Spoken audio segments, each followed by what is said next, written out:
室友穿男装很帅，我把两人合照发网上，有人回复：小心这个男的，他眼落300，耗子贪影，是个变态杀人犯。我像往常一样把自己跟室友青青做饭的照片发到网上，很快粉丝们就纷纷点赞，一会儿功夫评论就增加到了几百条，其中一条评论却飞快地被顶到了最上面。同学，小心这个男的，他眼落300，耗子贪影，是个变态杀人犯。对方的 AD 名叫老神棍，头像是一张太极阴阳鱼的图片。我点进他的页面一看，只见主页上挂着几张灵符，下面还带了小黄车，但是符文都很贵，几万十几万一张。这年头骗子的胃口怎么越来越大了？不等我回复，其他粉丝早就纷纷反驳：笑死，果然是老神棍，装神弄鬼骗人。对啊，我们青青是女生啊，还变态杀人犯，离谱死了。熟悉我的网友都知道，青青是女生，留着利落的短发，眉骨硬朗，看着简直不比男明星差。青青性格很好，为人大方，而且很爱做饭。我把两人相处的视频发到网上，几天时间就积攒了不少粉丝。我不敢直接骂人，而是礼貌的回复：不好意思啊，我室友不是杀人犯，她是个女生。不可能，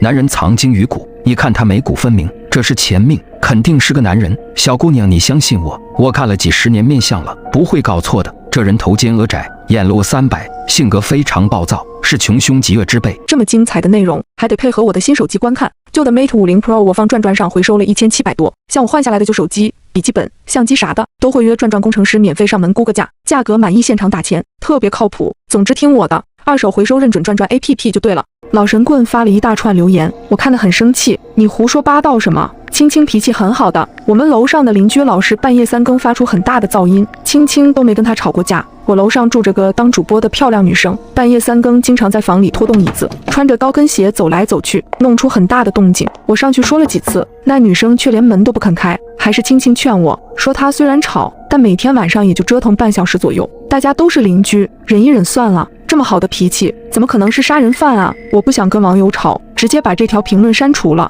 没想到对面却不依不饶，发了一条私信给我：你头发枯黄，六亲无缘，你爸是不是在你5岁那年意外去世了？屏幕上短短的几行字，我心里却顿时咯噔一下，情不自禁地捏紧了手机。我读幼儿园的时候，我亲爸就车祸去世了，后来我妈带着我改嫁到外地，跟现在的继父在一起。继父对我还不错，连同学们都不知道我们没有血缘关系。这个算命的又是怎么知道的？你饥饿宫有2条横纹，去年肯定发生过意外，还有1条是今年的，能不能避过去就看你自己了。发完最后一条消息，老神棍就没反应了，但我的心里却久久无法平静。我去年从楼梯上摔下来，小腿骨折，在医院躺了半个月。这个老神棍真的有点东西啊！青青他该不会真的是男的吧？我呆呆地坐在床上，仔细回忆着两人相处的画面。就在这时，手机忽然又震动了起来。我打开微信界面一看，发现是隔壁的邻居小美给我发了好几条信息：酱汁，你快看群啊，好几个女生被尾随了，真可怕。我刚准备出去吃夜宵呢，吓得我不敢出门。我忙切到业主群，翻看聊天记录，邻居们讨论的热火朝天。莹莹，大家可千万别出去，我手现在还在抖。5、6个纹身的肌肉男，喝得烂醉，真的好吓人。报警了吗？报了，警察说等会儿会派人去看的，但我估摸着也不会有什么结果。他们就跟着我说下流话，没来得及动手我就跑了。是不是看你穿得太漂亮了想搭讪啊？误解别人意思不好吧？看着他朋友圈背景图那张招摇的低胸照片，我这才反应过来，莹莹就是我们楼上那个女主播。我回复小美，这个莹莹我认识，就住我们楼上，做直播那个，长得很漂亮。小美回了我一连串问号，你在说什么？那个女生不是早就搬走了吗？我心头重重一跳，不可能啊，她昨天晚上特别吵，青青还上楼找她了，我听见他们说话的声音了。你肯定弄错了，她搬走的时候，我还帮她把行李拿到楼下，她跟我说要回老家以后不来了，我顿时头皮发麻，这到底是怎么回事？如果莹莹已经搬走了，她为什么要在群里说自己遇见色狼，而且每天晚上在我们楼上发出那么大动静的，又会是谁呢？就在这时，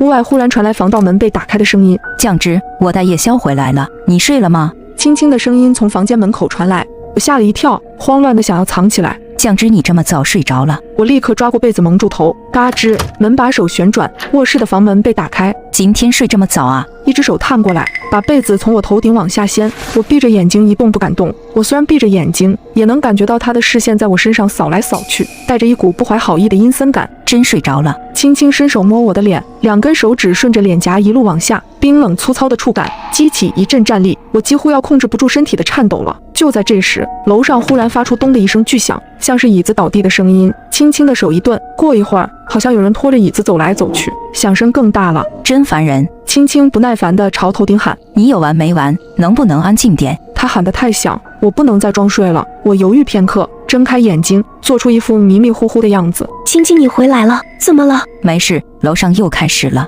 我上去跟他说一下，你继续睡吧。青青安慰似的朝我笑了一下，转身带上门出去了。等他一走，我立刻扑过去反锁房门，身体贴在门上，大口大口喘气。放在口袋里的手机又震动起来。小美发了一张图片过来，这是物业给我的。我就说吧，楼上根本没有人住。图上是一张小区客户的动态表，表格里显示6栋1301状态为空置，正常的空房都是待租，那些房东没有出租需求的空房才会特别标注为空置2个字。我脑子有点僵，可是楼上又发出噪音了。青青刚上去啊，楼上那个莹莹脾气差，又是个话痨，每次青青上去都能听见她在那边大喊大叫，2个人要说好一会儿话，青青才会下来。楼上是绝不可能没人住的，但小美发的这个图片也不像是假的。我大脑机械地转着，联想到刚才那个老神棍说的话，心里忽然有了一个大胆的猜测：难道说青青在楼上囚禁了一个女人？青青不会真的是变态吧？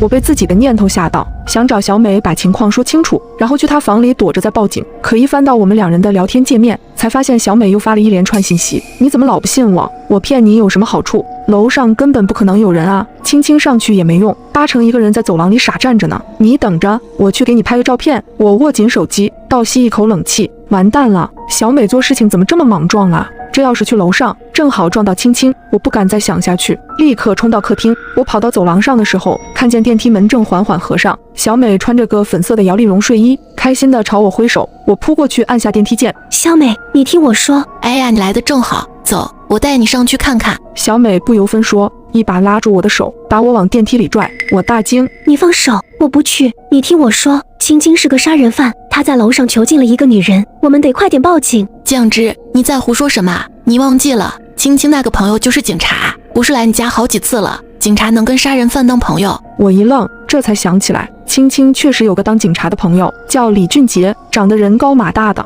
有一次青青喝醉，还是李俊杰把青青送回家的，他还穿着警服，吓了我一跳。如果青青是在逃的杀人犯，李俊杰不可能不知道吧？这么一想，我又感觉是自己疑神疑鬼了。奇怪，如果他不是变态，那1301里面的女人到底是怎么回事啊？我百思不得其解。小美按下13楼的电梯键。哪里来的女人？去看看不就知道了。你就放心吧，现在都什么年代了，你看走廊里都是监控，哪里来的杀人犯啊？就算他真的是变态，我可是跆拳道黑带，我们2个还打不过他一个。电梯很快就到了13楼，门口空荡荡的。小美指着那扇黑色的大门，看见没有？我就说这里没人。我们边说边朝走廊深处走。很快，小美脸色僵硬，说不下去了，因为那扇黑色的防盗门居然开着一条缝。奇怪，这门怎么开着？小美握住门把手朝外拉，门开得更大了。她探着身体朝里看了一眼，眼珠子立刻瞪得老大。妈呀，怎么了？青青在里面吗？小美却像没听见我说话一样，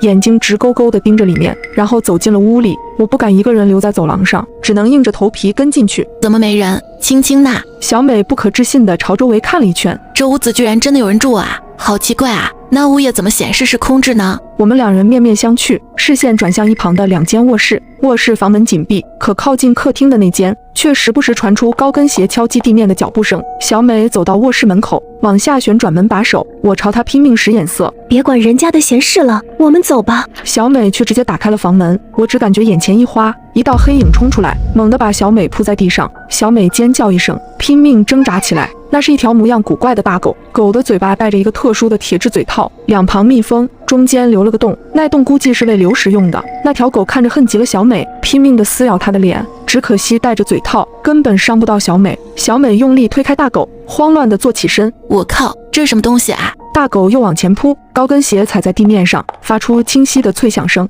我低头一看，这才发现这条狗的后肢穿着2只模样古怪的高跟鞋，鞋底大概5-6公分，又尖又细，看着踩高跷似的。好变态啊！这女的虐待动物，虐待动物的可能是青青，她估计真的是个变态。墙角摆着一只铁笼子，笼子旁边有一个计时器，上面显示晚上11点，所以每到11点，这笼子就会自动开门，狗从笼子里出来发出响声，青青就会上来给它喂食。那个跟青青说话的女生，是不是被她关在另一间屋子里？我吓得浑身发抖。我们快走吧，快离开这里，报警。好，走吧。小美也吓得脸色发白，再也没了刚才天不怕地不怕的样子。我们两个跑到客厅里，小美伸手用力推了一下防盗门，脸色更白了。完了，这门被锁住了。怎么可能？刚才明明是开着的。我惊慌失措，用力往下压门把手，可不管怎么往外推，那门都纹丝不动。小美似乎想到什么，这是指纹锁，有人把电池卸掉了，要找到钥匙才能出去。我心脏一下就被揪紧了。肯定是青青，她跟在我们后面进来了，她虐待狗，她那么变态，她真的是杀人犯，该怎么办啊？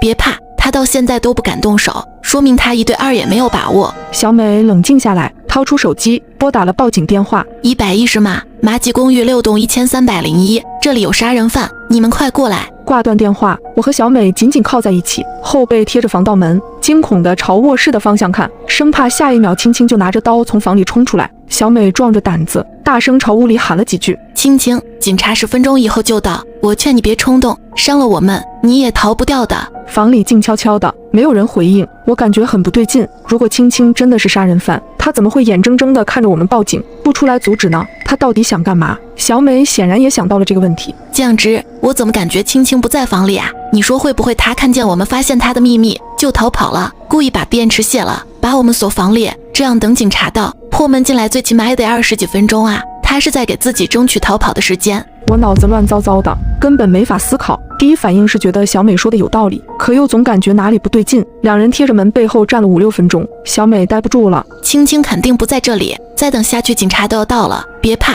小美壮起胆子去厨房拿了一把刀，我也跟着选了一把水果刀，紧紧握住刀柄。两人一前一后来到另一间房门紧闭的卧室门口，小美朝我比手势，等会儿门一开我先冲进去，如果青青在，我先缠住她，你再进来。我紧张的大脑一片空白，机械的点头，几乎是小美说什么就跟着做什么。3、2、1，小美低声数了3下，握住门把手，猛地推开房门往里冲。就在这时，意外发生了，卧室门是朝内开的，小美她冲了进去，可是房门不知道撞上什么东西，迅速反弹回来。在我冲过去之前，房门又重新关上了，咔嚓，很细微的轻响声，我整个人都麻了。有人把房门反锁了，是青青，青青就躲在门后。救命！小美的尖叫声迅速变成呜咽声，听起来像被人紧紧捂住了嘴。屋子里很快传来打斗声，我吓得魂飞魄散，拼命的砸门。开门，小美，青青，你放开小美，警察马上就到，警察就在门外了。我一边敲门一边找手机报警，想催促警察来得快点，可把全身上下的口袋都翻了个遍，却怎么都没找到手机。刚才出门时，我明明就把手机放在口袋里的呀，难道是掉在路上了？现在怎么办？